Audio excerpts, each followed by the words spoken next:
This is my first interview for my CRE number 1 project, and I am doing prompt number 2, which is about the empathy wall. And so today I'll be asking you some questions just that has to do with the prompt and stuff.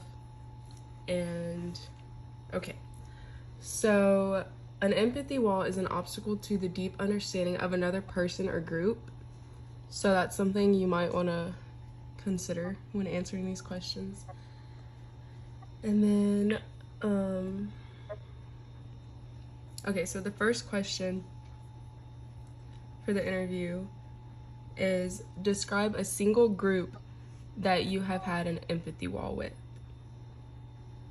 Oh, and also, can I have your name, please? Yes, my name is Sharon Albright. Okay.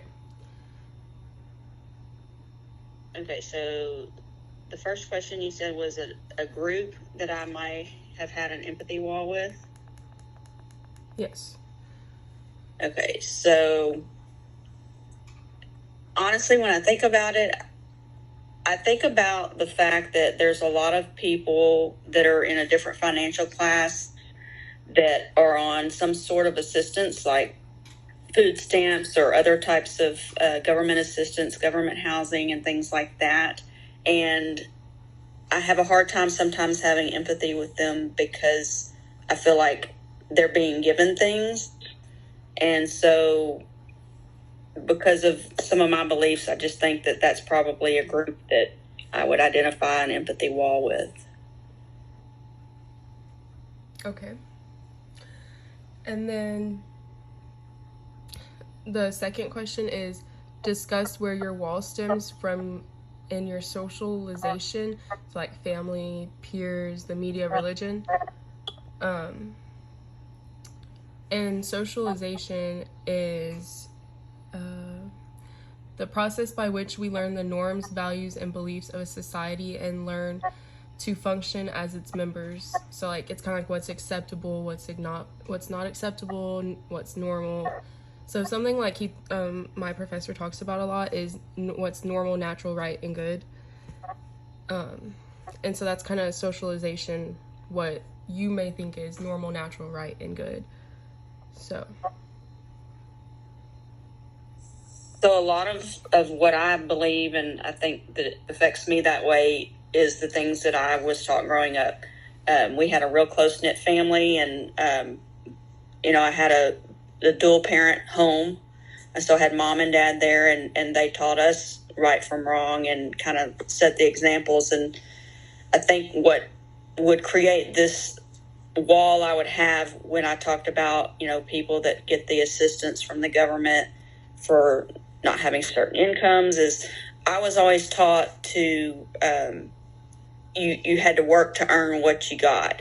And that there wasn't just, there weren't things just to be given to you. If you wanted something, you had to work for it. So I think that's where it comes from, is how I was raised at home. So I guess, does that answer that question well enough? yes, because it was discuss your wall stems. So yeah, I would say definitely my parents growing up and how they raised me. Okay. And then the third question is describe how and why the empathy wall is maintained. So like Well, I still kind of carry that belief in how I feel about it, because I guess now that I'm part of, I'm an adult now and I'm in the working world, I see how hard it is to get the things I want, and I'm putting in the work and the effort. And so I still maintain that wall because, part of me feels like, well, it's not fair that, some people are in different social statuses and they're not working either by choice or, I don't always know the reasons, but to see people that are, they've got food stamps or they've got assistance from the government. But, sometimes I question, well, why aren't they working as hard as I am so that they can do for themselves what they need to do? So being a part of working society still helps me to continue to have that belief or that opinion. okay. And then your fourth question is describe what you're doing to build your empathy bridges to overcome your empathy walls. So to try to build bridges to overcome that empathy wall is, I guess, to try to be more understanding, and to do that to be effective, I guess, is I can't always, I guess, make quick judgments. I mean, I feel like there are a lot of people that maybe take advantage of the systems out there, but I think I kind of briefly mentioned before, sometimes there's circumstances that happen that people don't have control over. And if I'm aware of that, that might be a way to build that bridge with some of those people who receive assistance. Because I know assistance doesn't have to be a permanent thing. And so maybe I just need to be more educated and understanding, and try to, learn more about people in society that maybe are on assistance. And that would be one way to bridge that gap. Okay. And then your last question is, what do you think is the best way to help others overcome the empathy walls that they have that are similar to your own?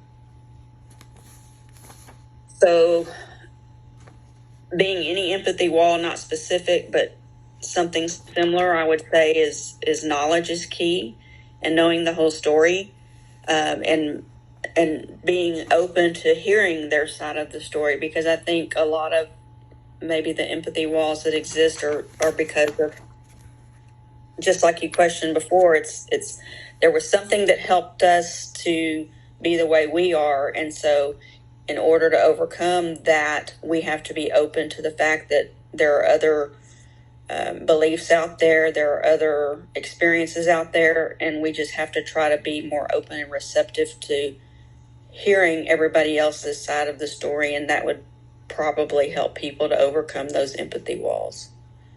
Okay, that was all the questions. So thank you. Oh, you're welcome. Bye. Bye.